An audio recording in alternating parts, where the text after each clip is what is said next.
Bagyong Ompong dili direktang makaapekto sa Pilipinas apan mupakusog sa habagat. Kauban nato karon si Netherlands sa letrero gikan sa Pag-asa Mactan. Netherlands asa na karon si Bagyong Ompong ug unsay masinati nato sa Central Visayas bisan dili siya direktang makaapekto sa nasod.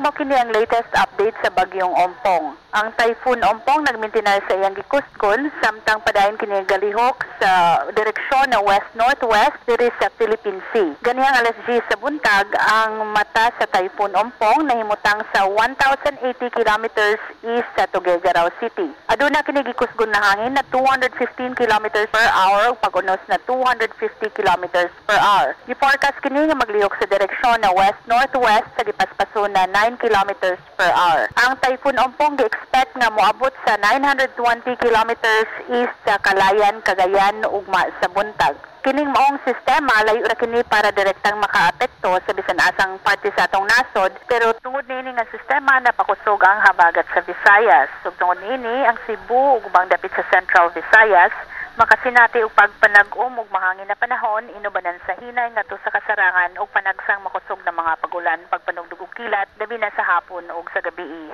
Karong adlaw kutob na sa Sabado. Mao kadto ang atong latest weather update. Sa dugang na impormasyon bisita ang www.pagasa.dost.gov.ph.